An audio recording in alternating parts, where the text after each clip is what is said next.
Welcome, everyone, to episode 168 of Puppet Masters and Castle Freaks, the internet's leading all things Charles Band podcast. I am one of your hosts, Jared Hornbeck, coming to you from the Starkman building. And I'm also backwards walking through this Night of the Comet Vision, in case you were curious. And it's located here in Brooklyn, New York, which I didn't think I had to say. And if you were curious, I am the cockliest cock of them all. But I think I know who's second in command there. Who else is here with me? Listen to my voice, my words. Listen to my voice, my words. It's me, Steve Guntley, the host that stimulates your ears. And this is the podcast about bowls full of crystals, firecracker cocaine, and the esoteric properties of amber. That's because this is the podcast about Don't Let Her In and Bring Her to Me, two early 2020s short thrillers that together form a couple of declarative sentences. We're telling people exactly what to do, and we're being very affirming. We are given commands here. It's unfortunate that like one of them doesn't have an exclamation mark. We should have one declarative and one exclamatory. Or like a semicolon. We are giving many commands to our listeners today. Yeah, like it works as a semicolon because we could say, "Don't let her in, bring her to me." You can make that happen.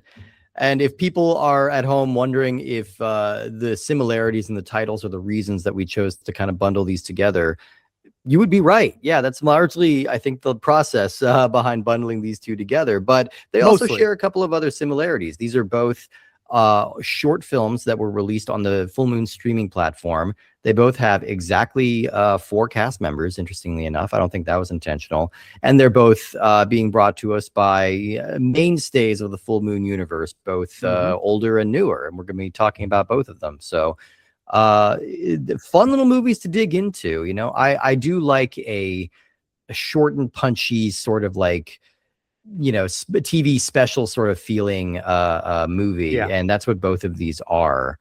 I had a good time with both of these.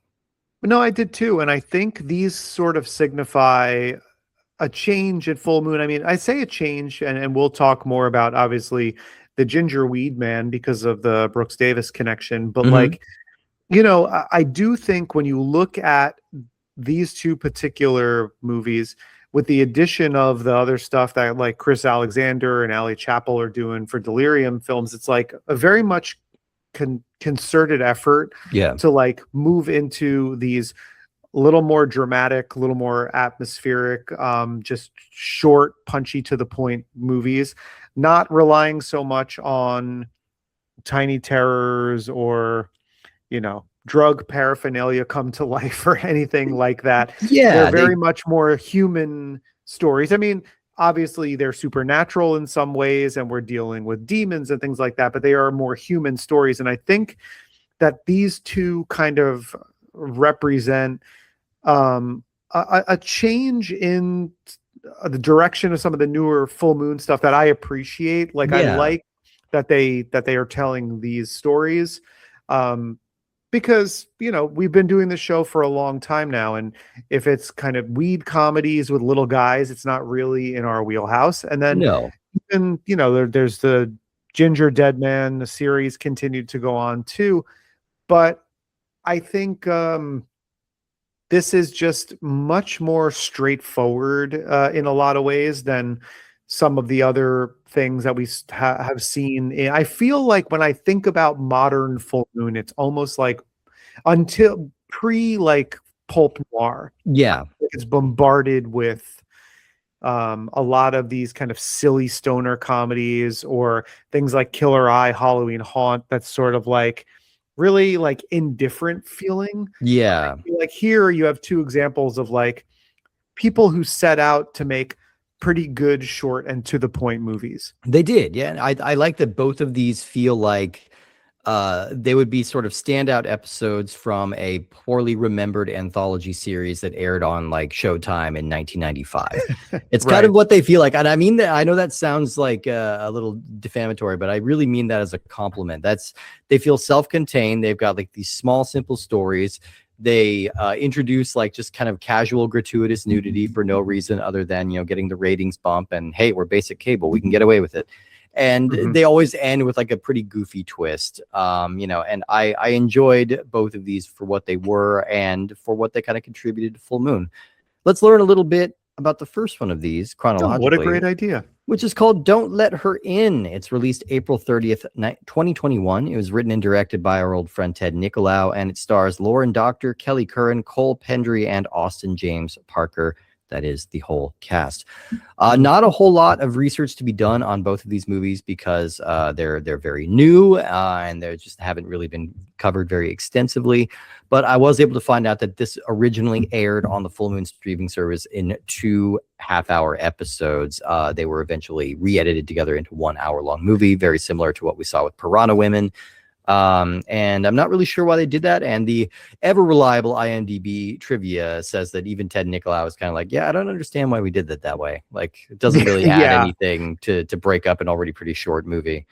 Obviously, we generally dig a little deeper than the IMDb trivia for where Oh yeah, you when can't really stuff trust come. it. Yeah. But like you said, these are newer movies. They're not documented as well. In some ways, I will talk in a little bit about how they are. But yeah, I read that in the IMDb trivia too. And if that is a true to life quote that Ted Nicolaou made, I think like he's right. I don't really understand. There isn't like a clear demarcation where it's like this is clearly like a part two. I was kind of waiting for like a star wipe or like something to show up to kind of indicate exactly like where this is cut in half. But I'm watching it, it's getting to the point where we're getting into what I feel like is the third act, and I'm kind of like, there's no reason for this to be edited into multiple parts. It's it's 61 minutes as it is. Did you watch it on the Full Moon app or on Tubi? Yes. Yeah, Full Moon app. Okay, yeah, I did Tubi, and I was able to tell where the cut was. Like there was at least like an extended. You know how like if you're watching an edited for TV movie, but the commercials aren't in there, you can tell where the breaks are. And there was one. It was after she first started getting upset about seeing like the guy on the street. And where she's like, oh, I'll go take care of him. But it wasn't a very clean cut.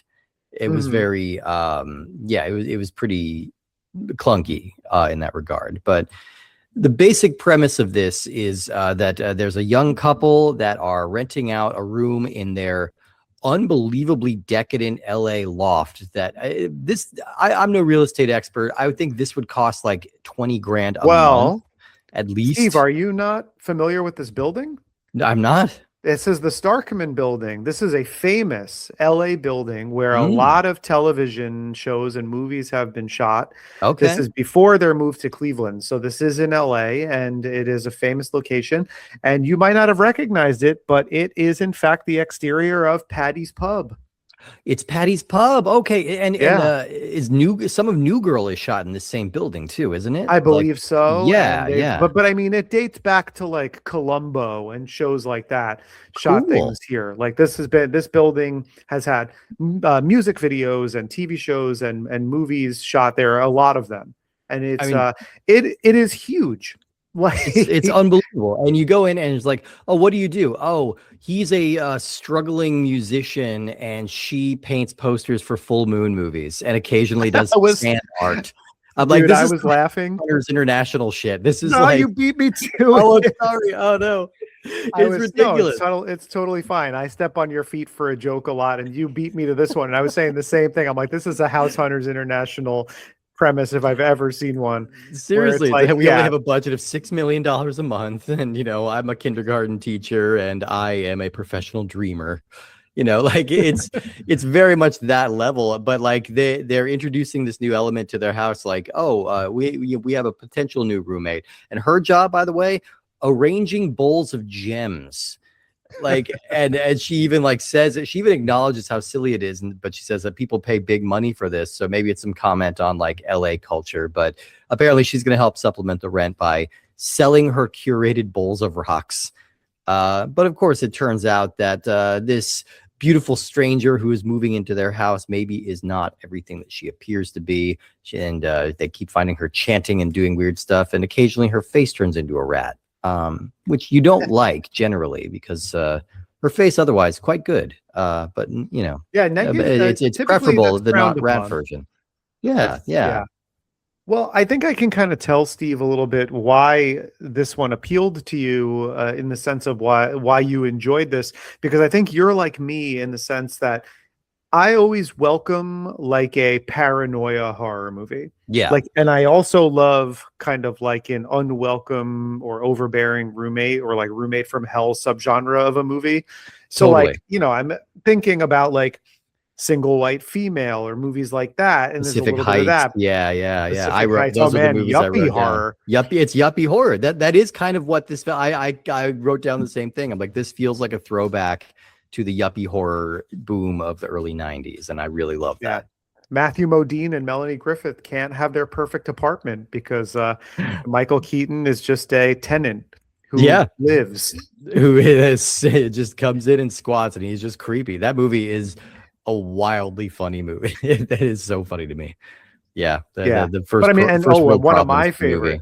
favorites, talking about unwell. So there's also a theme across these two movies we'll talk about more of like an unwelcome presence. Hmm. Obviously, for that, one of my all-time favorites of unwelcome presence movies, The Hand That Rocks the Cradle. Of course, yeah, yeah, yeah. Julianne Moore in the Super, greenhouse. Yeah, yeah, great. Yeah, that movie's yeah. fun. So like I didn't all see of the those. remake. There's a new like Hulu remake of it that I haven't Yeah, really I heard heard anything it's like about. it's got Mary Elizabeth Winstead in it and Yeah, someone else good too, Micah Monroe yeah. I maybe. think And Michael I'm like, Monroe. the Yeah, cast is good, but then I saw that it was like PG-13 and it was on Hulu, and I was like, I don't know how I feel about this right. Yeah, maybe I'll because get to that it one of movie these is days. hard R, It and I'm not is. talking about the way people refer to Ernie Hudson. No, oh God, oh that man. So much about the Ernie Hudson character has not aged well. Poor Ernie Unlike Ernie Hudson, Hudson himself, who has aged beautifully, looks better in that most now than beautiful he man did I've in ever that movie. seen. Yeah, it's insane. Yeah, Uh, all these themes though of like unwelcome people, unwelcome presence, paranoia horror, like the threat, claustrophobia, stuff like that. I feel like when full moon movies aren't playing with those things, when they're focused more on like tiny terrors and things like that, like those sort of immediate threats, it's an aspect of horror that they don't like focus on. But I like that they do for this. Like I like, I wish, again, this is like a double-edged sword. It's like, be careful what you wish for, because we always say, we love these short digestible movies. yeah. Narratively, I think this could have definitely used maybe 10 to 15 more minutes to establish some more specifics of these relationships. Especially between the main character and her boyfriend, who I don't want to pick on actors, but I just feel like Kelly Curran, who stars as the sort of good girl lead of this movie, she's playing sort of everything at the same pitch. So like she doesn't seem to get upset when she learns that her boyfriend cheats on her, but then she's like kind of mad that she's cheating with the roommate, and then like I don't know, she just seems to have like she doesn't really have super expressive emotions for some of these complex things. And the idea, the central hook of this, and this works in Single White Female and it works in a lot of other things, is like it's comforting to have this new friend in your life, who Yeah. kind of dotes on you and kind of like makes you feel very special. There's also sort of a danger element to her because she's this very seductive woman who shows up. She makes it clear that she's interested in both of them, like physically. And there is this kind of seduction of like, oh, let's introduce this wild new element to our staid sort of suburban life. But we're not really getting a whole lot of those details of that relationship as it exists. Right now, it seems like she is a tolerant if indifferent girlfriend, and he's just kind of like a druggy fuck up. And that's sort of Yeah. the depth that we get with them. I know it's unfortunate that we don't get more depth with the characters, because it makes like the way they react to sort of being under the spell of Serena in the movie seem a bit jarring and out Yeah. of character at times. And it's like, it's cool. Like, this movie is 61 minutes. I would accept 75. Like, Yeah.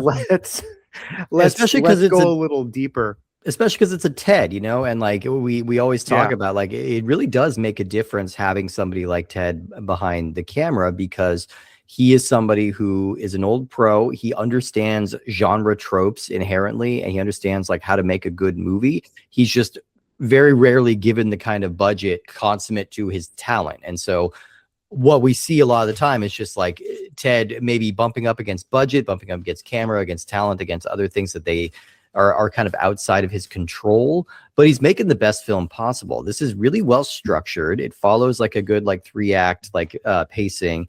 He even throws in some little bits of flair, like a Spielberg dolly shot, like the Jaws zoom thing. Like Yeah. he does that, and it's like, you know what, like this is why it makes a difference to have like a experienced director behind the camera. I'm gonna go a little different direction in talking about Kelly Curran's performance. Not that I think it was a super expressive or deep performance. I found her to be like amiable. Like, we talk a lot about how sometimes, especially male leads in a lot of the full moon movies, are sort of like very forgettable, very indifferent, and they make no impression. Like, Yeah. I liked her energy as a person.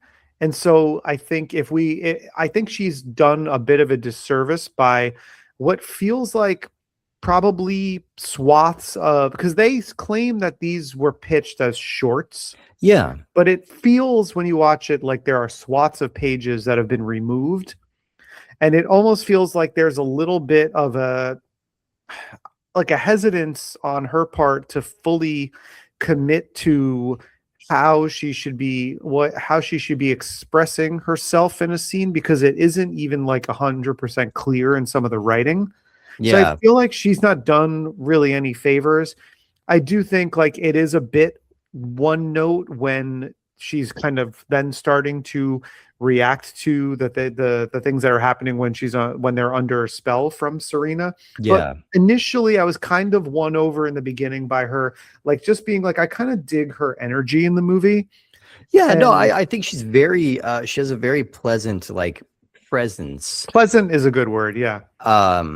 Maybe it's partially that. Okay, am I crazy? Is that I have terrible radar for this, but she is wearing a wig in this, right?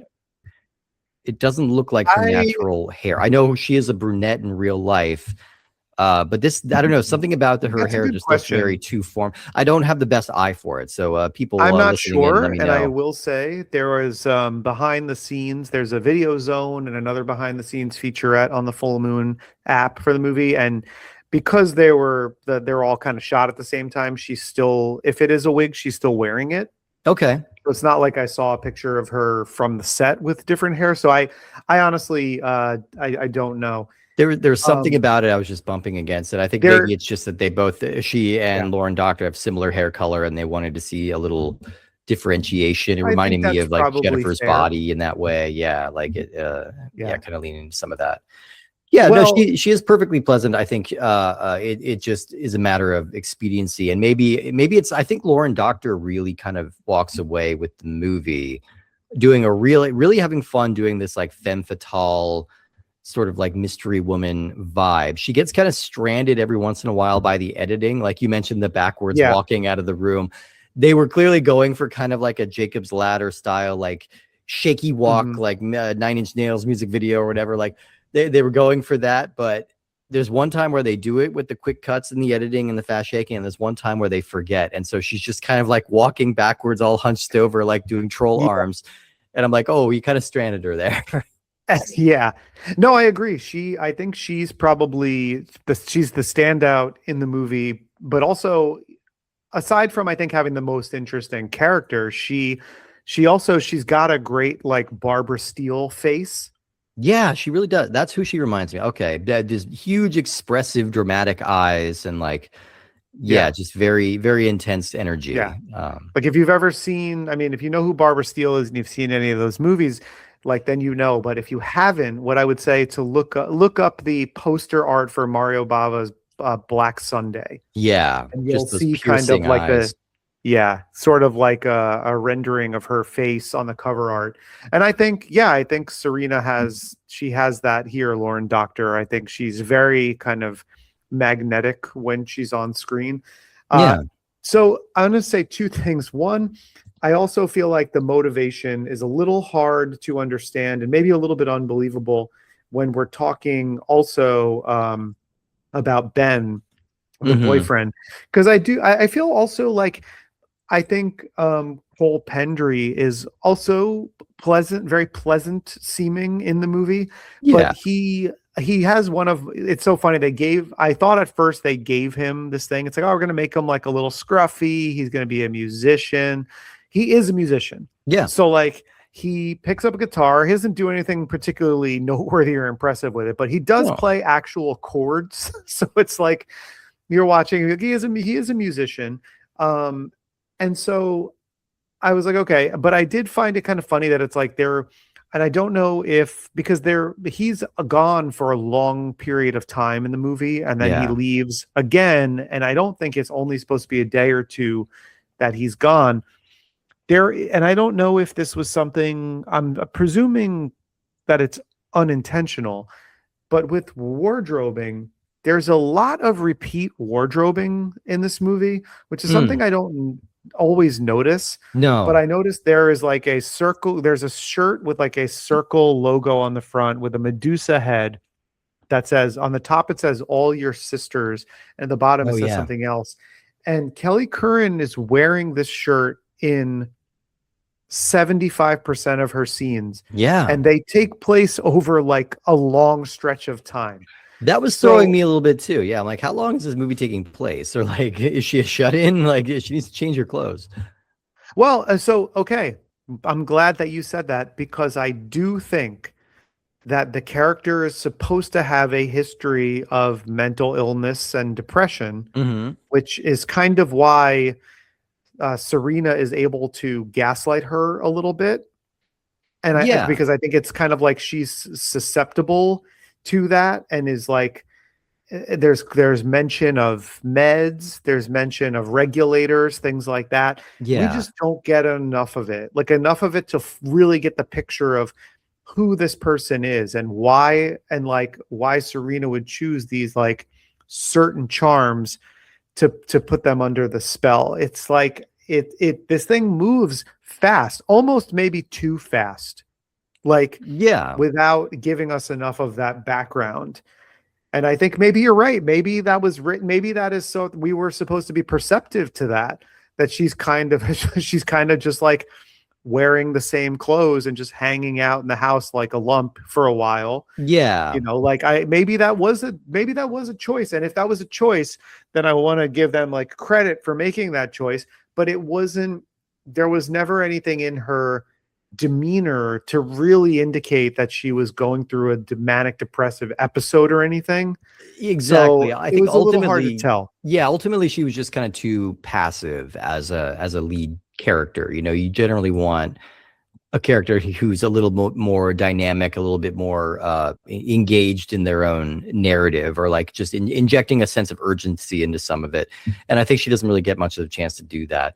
I mean, it sounds like we're Well, ripping on the movie a little bit, but like I think this movie generally works, like for its it intended does. purposes. Like I think it's a lot of fun. It goes in some directions that maybe you'll see some of them coming, but like you know, it's still it's a good time. It's Well, campy up to the gills. and I'll defend what I'm saying because I feel generally mostly positive towards the movie. Yeah, But I think that's my major gripe with like that we don't get these character backstory because you have what they seem like they're a loving couple, but they're just sort of like they've got their own interests. Like she's doing her art stuff, he's a musician, he's touring, he just got back. And they kind of introduce this idea that maybe they're not in a happy relationship because he gets back and like he's happy to see her and she's happy to see him, but not in the way that like a healthy couple who have been separated for a while would be to see one another. And right. then like when he's leaving to go on the road, I know it was like a deal with the devil thing, which the way we can talk about that plot point, but like he is just because he's under a spell, he's like, oh, I got to go right now. I got to leave today. Yeah. And I don't know if it's supposed to be a byproduct of the spell where he's like, oh, yeah, I'll talk to you while I'm on the road and like we can FaceTime. And she's like, nah, fuck you. Right. Like Right. it seems like wait, like I don't know. If I was leaving to go somewhere for like a long trip, like I feel like I would want to be in contact with my wife. My wife would want to be in contact with me. So I Yeah. think again, there's no established like backstory. She makes an offhanded comment saying she knows she cheats on him when he's on the road. Right. Like maybe there could have been a conversation about a particular time and how this led to a rift in their relationship, but we don't get that.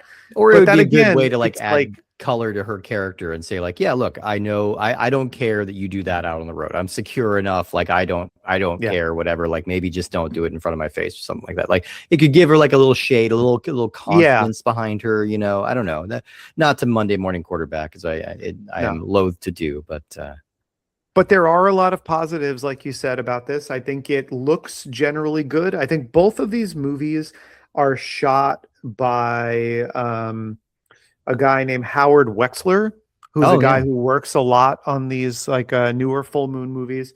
So there is a consistency of look across a lot of them, and I think maybe because you have Ted, the person who's kind of behind the vision, it's a little bit flashier and a little bit like more uh taking a little more risk and staging some shots a little differently than they would other times. Richard Band scored this. So Yeah. Richard Band is back again. It's been a while since I feel like we've talked about one of his scores on the show. And I do want to talk about the score because one of the criticisms we gave to some of the newer full moon stuff, I think it was when we were doing Amy the Visitor, Mm. was we were saying that like a mistake you make when you're a young sort of apprentice filmmaker is you tend to overscore scenes. Yeah. You tend to think every scene needs to be accompanied by music, and that's very true. I feel like in a lot of the like 2017 to present full moon movies, I do not feel like that's the case in this one. I No. do think it is, it comes in and out, and when it's sort of appropriate. But I definitely think there are actually moments where dialogue happens and it's not accompanied by music, which is nice for some of these. Right. Yeah, yeah. I mean, I think this generally works. It's pretty fun. It's slick and silly, and it has a lot of. I think it has some fun energy, and I think there's this Lauren Doctor performance. I'm going to keep an eye out for her. It looks like she's steadily picking up more work in like Mhm. TV shows and things like that. Lots of background stuff, but she was in the Bob Dylan biopic, A Complete Unknown. She's in a couple of other things. So I think she's got something, and I think this movie was a lot of fun, and it's always great to see a Ted Helm film. You're in good hands. Yeah. And there's a funny in the behind the scenes, I forget if it was in the video zone or in the other featurette, but it was talking about how, they were putting the prosthetics on her and they made like a really like light, easily movable prosthetic. And so her head wasn't weighed down when the prosthetic was on. And she said it was super duper easy until they had to put the contact lenses in.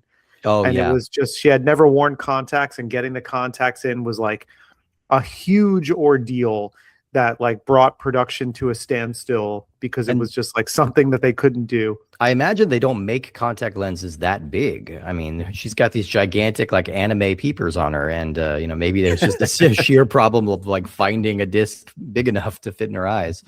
But Maybe, I'm not really sure. I think those particular kinds of contacts that they use for the color when they want to when they want to have like the iris be like entirely covered. yeah, I think there's a name for that specific type of contact lens, and I feel like maybe they're just, if you're not somebody used to wearing contact lenses, they could feel very uncomfortable in your eyes because I think they're a little bit thicker and a little bit bigger than regular contacts. yeah, But no, I think like the prosthetic work is fun. I mean, there's like these little sharp kind of like toothpick teeth that she can't really talk through, but yeah. it's fun to hear the voice. And they And don't even we try mentioned, with the lip syncing on that one. Yeah, no, it's like that would be a fool's errand to even yeah. try doing They that. don't. But I mentioned paranoid horror movies before, and then this takes it veers slightly into House of the Devil, but it veers hard into like a Rosemary's Baby feeling Yeah, when we're dealing with like a demon child. And so that is part of it too, that Serena knows that the couple wants to have a baby. It's like that's what they or at least maybe it's not both of them, maybe it's just Amber, but I do think like Amber and Ben have conversations about having a baby. And so it's like, oh, I'm granting you these wishes, So there's even kind of like a monkey's paw little aspect to it where something's going to go awry. Yeah. And whoops, we here we are. We've got a demon baby. Whoops. Classic Yeah. whoopsie. Big old demon baby. And Well, it's, the pregnancy. Oh, sorry. The pregnancy part of it is like, and then it kind of comes in to lead you up to what I feel like is a bit of a telegraphed twist. And also, again, like kind of an abrupt ending to the movie. Again, this is a runtime thing. Wouldn't have minded if it was a little longer. And I will yeah. just make a public service announcement to any women who are listening to our podcast. There's a lot of green juice drinking in this movie for health reasons. Yeah. And if you ever feel like you're experiencing excessive flatulence, you might just be pregnant.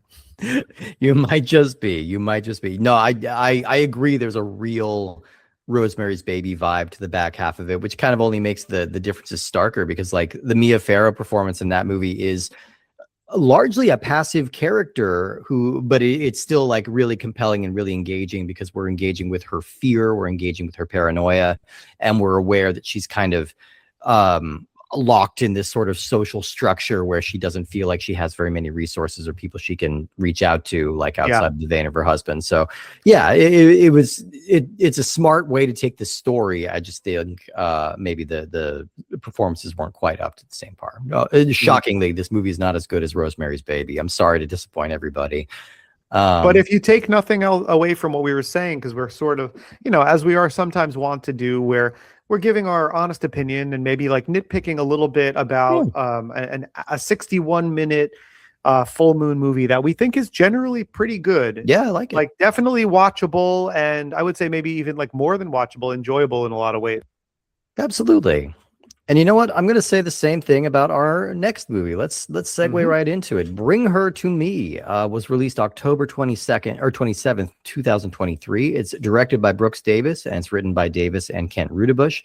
And it stars Beck Doyle, Roz Gentle, Kalonda Ireland, or Kurlanda Orlanda, Emerson Niemczyk. And I do need to point out that if we combine the two stars of this movie, Beck Doyle and Roz Gentle, well, we get Roz Doyle, and she's the only one who can keep Frasier in check.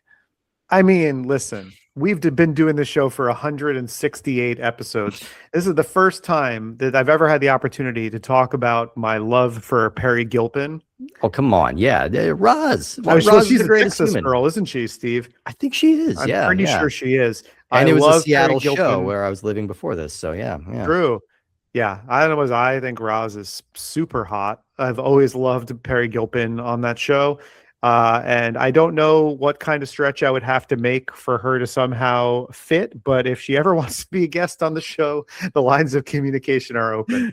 Roz Doyle, Perry Gilpin, Decadent Evil 2 is open if you want it. Nobody's claimed that one yet. So if you want to pop on and talk about that, that would be just a wild trip if she came on. That'd be, we have no reason to talk to you, but you're great. Steve, I have a question. Before you gave us some stats for the movie, but I'm curious about this. On the IMDb, the people credited for writing this movie are Charles Band, Brooks Davis, and Ken Rudebush. Yes. And all of them have story by credits. Were you able to find who wrote the screenplay to this movie? I think it was Davis and Rudebush. I think it was I think it's kind of based on a story idea by Charles Band. So I think that's where it comes from. I believe, and I wasn't able to find much to confirm this, but I believe this was an older script, like from the early 2000s that had been floating around for a while, and they just hadn't been able to get it done. But they were finally able to get it out. This is directed by Brooks Davis, who we have a story about Brooks Davis because he previously directed the movie Gingerweed Man, which I would say we were quite harsh with, maybe justifiably, but I think we were quite stern with that movie. We put it very low on our overall rankings. But as we've talked about in the past, this last October, both Jared and I went to Cleveland to go to the Church of Chills event to meet some Full Moon fans and Charles Band and a bunch of other people. And we got the chance to meet Brooks Davis, who was running the lights and running the tech for the event that we were there. And he was a lovely guy. We were having a great time talking to him. He's very funny, very self-effacing. And when we finally introduced ourselves to him, and he introduced himself back, he said, "Oh, hey, I listened to the show." And then he's like, "Oh, did you listen to the Gingerweed Man episode?" And he's like, yeah, I listened to that. And we were immediately kind of mortified because here we are, well, talking to this guy who we genuinely like, and he's being very nice and courteous, Yeah. and we just absolutely like took his movie to school. There was a moment. There was a Yeah. moment in when we first made the connection that he had listened to the episode and he was the director of that movie, where my skin crawled a little bit, my asshole closed, like it's just a bunch of stuff. But no, he was smiling and laughing with us, and we were joking around with him, and super nice guy. And I thrills me to be able to now come on to do Bring Her to Me and talk about some what I think are his strengths that I'm seeing here as a filmmaker. Absolutely. I mean, and Brooks is a guy who I've kept in contact with. Who we definitely will do an interview with him soon on the show. Yeah, we probably won't do like a one movie. We'll probably just kind of because he's a guy. He's been working with Charlie forever in all these different capacities. So he's a guy with tons of stories. So like a career type interview with Full Moon, he'll have so much behind the scenes stuff to bring. So like an interview with him will be coming at some point soon in the relatively near future, I'm sure. I believe he's currently in production on one of the upcoming Full Moon releases. He's directing, I forget which one he's working on, but he is directing one of them, as is Danny Draven is working on doing as well. So yes, there's two in production that'll probably be out this year, next year. Yeah, so I've seen like a lot of stuff on Instagram of Full Moon, still frames, things like that. But like Buried Secrets is the one that he's working on right now, Brooks, which I think is currently in production, which that's super cool. And I've seen, that Danny's is he Werewolves versus Supermodels. Yeah. Supermodels, that's it. I almost said strippers, and I was like, no, that's a different movie. Different one. Werewolves versus Supermodels. So that's exciting because I'm sure those are going to be a lot of fun. And I know, given the Full Moon cycle and the way that these things are made, like we'll probably be covering those movies, 4 or 5 months from now. Absolutely. And it is very, it is a relief to be able to see this movie and be like, okay, Gingerweed Man is kind of anomalous for Brooks's career and Brooks's like skills. I think this is quite a well-made movie, similar to Don't Let Her In. This is a movie that obviously has some budgetary limitations. It has some time limitations. It has a lot of the same things that most Full Moon movies run up against. But this is shot with skill. It's shot with a good sense of pacing, a good sense of timing. We got some nice drone shots of the city. I'm not sure if that's library footage or if they actually got these drone shots, but they look nice. I think the special effects in general hold up. There's some fun, like kind of Little Nemo and Dreamland or Bedknobs and Broomsticks sort of imagery going on with the flying bed, but it works. It's fun. Even when there's kind of a cheap effect happening in the movie, I think that it has a charm to it. Like watching her kind of float with the bed through the air, and then later on in the movie when there's like all of these like little like wind ghosts that are kind of around her. I was getting a real like Fantasia, like Bald Mountain feeling from those. I was like, ooh, I want to listen to some Mussorgsky right now. Right. It was but I was like, that's cool. And I'm always down for, even if this was like, there was like green screen stuff happening too. It's not necessarily, I would say, a practical effect, but it had the charm of kind of a DIY practical effect. And I always like that. And it's like when you watch old movies and there's kind of that rear projection when they're driving in a car, like I love it. I always love that. Are you supposed to look at the screen and go, oh yeah, those people are really driving a car? It's like, it's just a setting. And it's like, you can suspend your disbelief and unless it's integral to the plot. And I was like, well, how her bed's traveling through the air, not really integral to the plot per se. No, and it's dream logic. Fun to look at and dream logic. And so there was a charm to that, to those Fantasia wind ghosts that were all floating around her. Absolutely. And the structure of this one is similarly kind of clear cut, and it's also harkening back to some classic genre tropes. In this particular one, Beck Doyle plays a young woman who has been plagued by constant recurring nightmares, and she's desperate to try and get rid of it. And so she learns through her local coffee shop boy / friend / crush, a guy named Raziel, which should immediately be a red flag. It's like, this guy is clearly a demon. He's named after a demon. But I should be training Batman. He should, exactly. Yeah. Or like Legacy of Kain fans are shouting about this one. Yeah. But like he sets her up with this old woman who is like a dream doula kind of thing. Like I'm not sure exactly what Yeah. her title is, but she's like a witchy older woman who can help sort of parse through what's happening.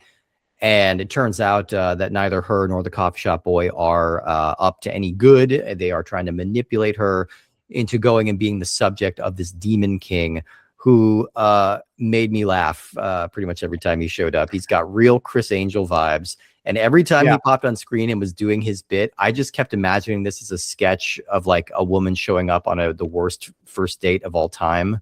And he just keeps trying to impress her with magic and plates full of cocaine. Yeah. Oh man, we'll talk about that cocaine plate in a second. But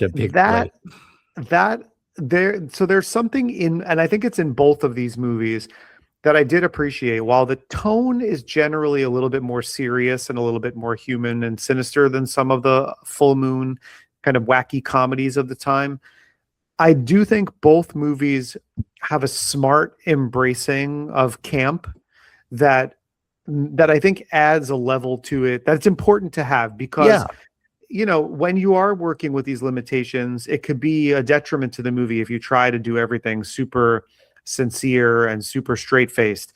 So like we were talking before about the backwards walking and Don't Let Her In. Yeah. Well, I think they recognize like, yeah, this looks silly sometimes.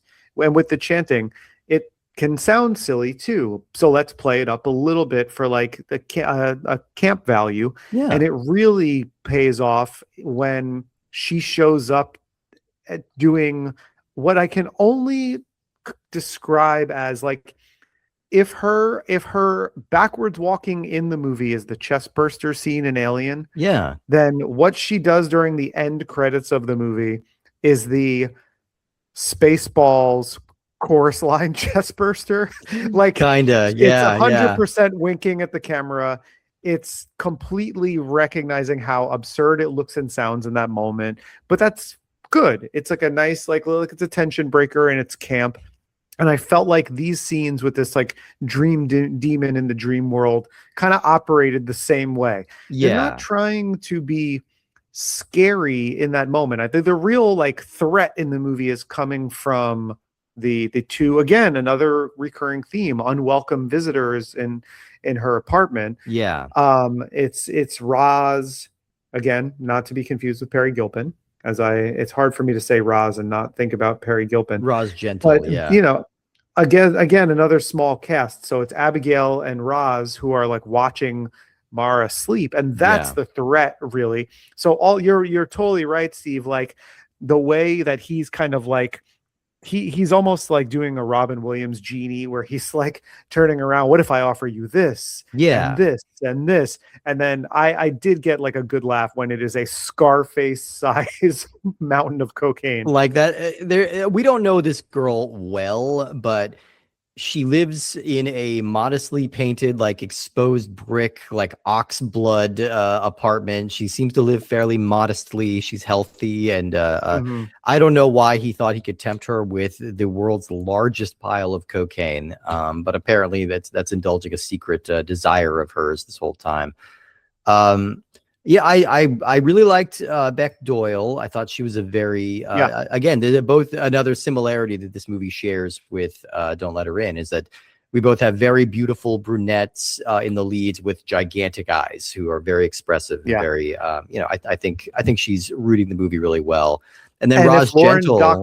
I'm sorry, Steve, go ahead. Oh yeah, no, Roz Gentle is really fun here too. She's a veteran. She's an Australian, and you don't really get much hint of that accent, but she's a veteran TV, film, stage actress who's been around for a long time. And you know what? When you give certain actors a chance to lean in and do a witch's cackle, they really give it their all, and she has really given it her all here. It is full on cackling, having a grand old time, and I don't know. I thought there were a couple of even effective scares in this movie.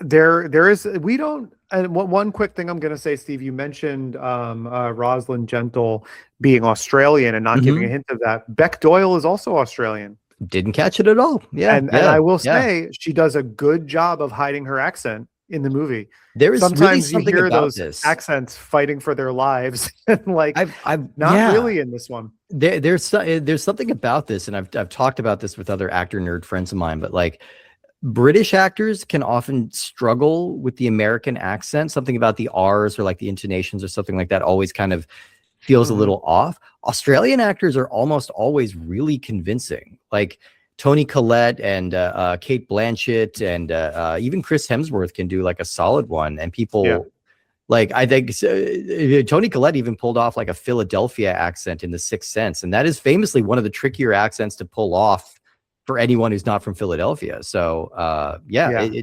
there, I don't I know. mean, There's something about unless, it. yeah, unless you're an anomaly like you're Kelly McDonald and you give the world's greatest Southern accent in No Country for Old Men. Yeah, yeah, yeah. I mean, and she's very deeply Scottish. So, like it's Yeah. I don't know, just an observation we had. It's like I don't know why, but But Aussie actors really seem to nail that accent.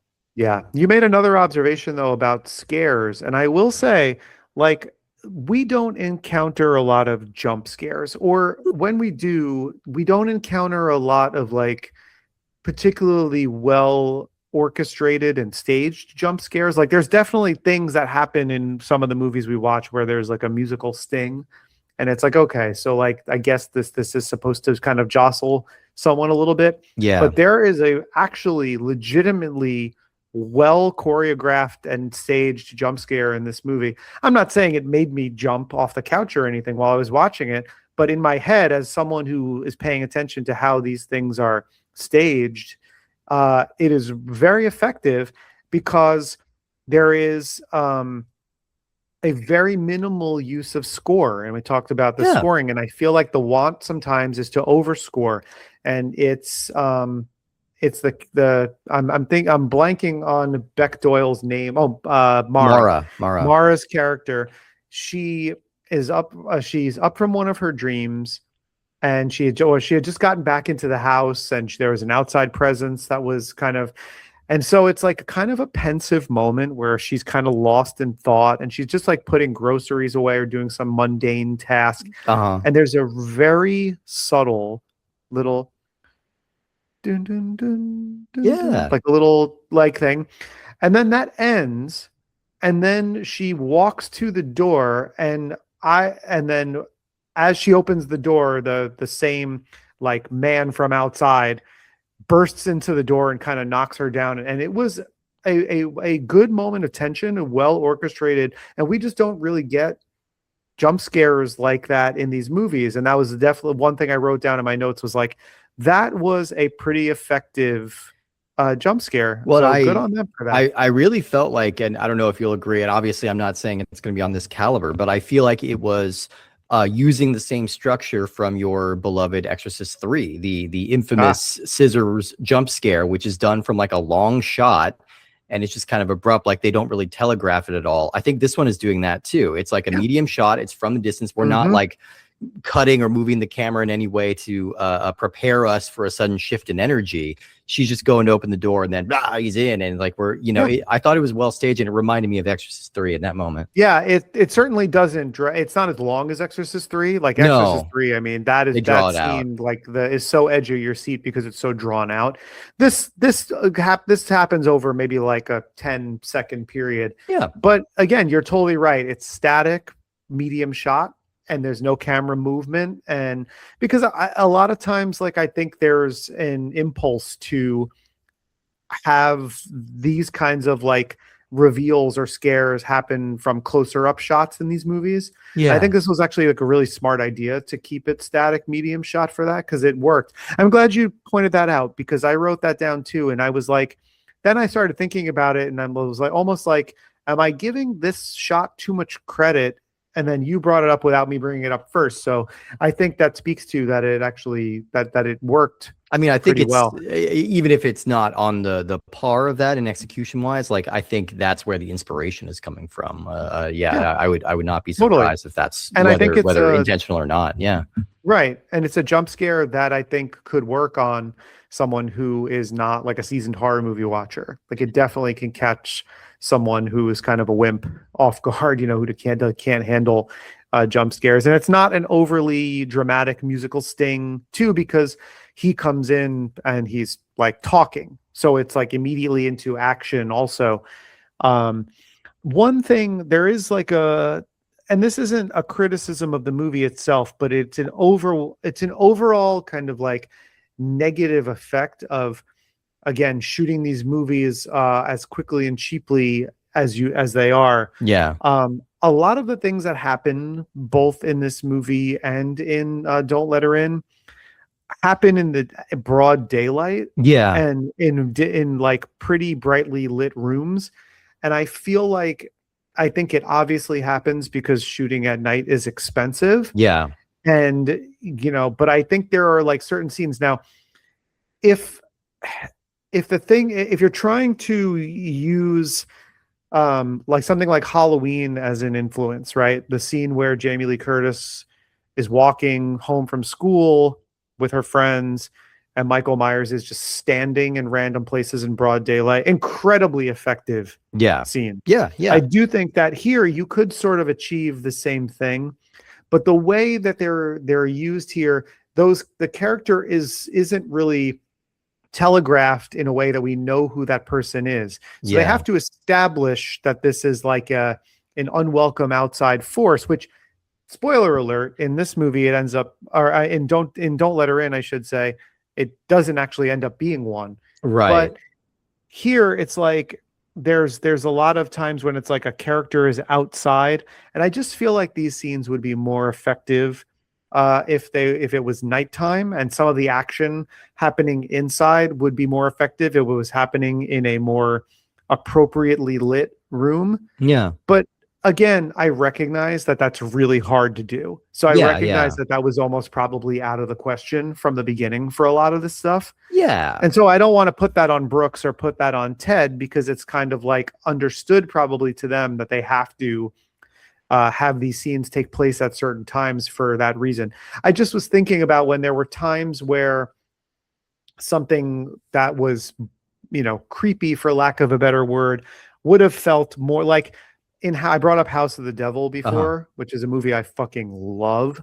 I think I need to revisit Like it. It didn't really hit for me the one time I saw it, but I think I need to go back now that I'm like, yeah, it a it little may more on just board with not Ty hit. West. Like, it's a divisive movie. Yeah.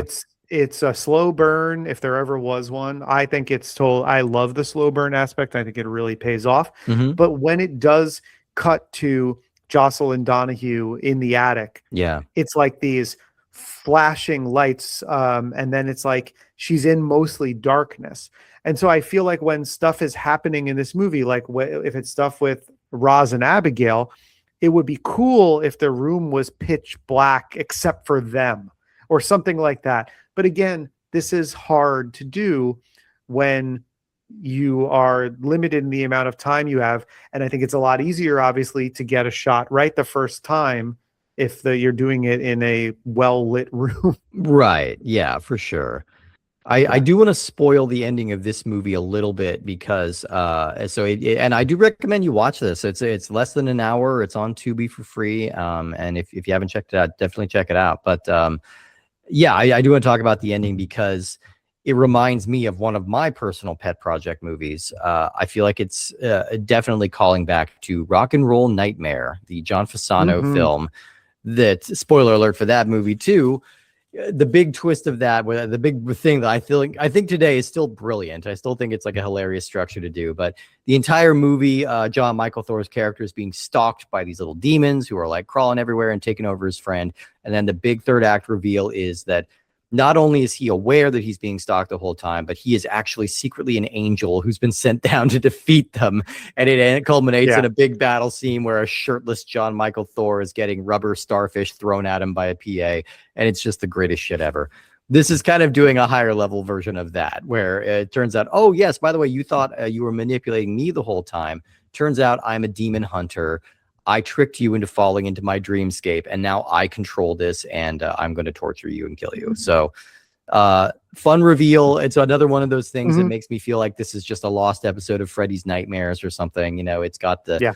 perfunctory kind of Twilight Zone-y twist that maybe doesn't really hold up to scrutiny, but is fun, and it gives us like a nice little ironic coda to end on.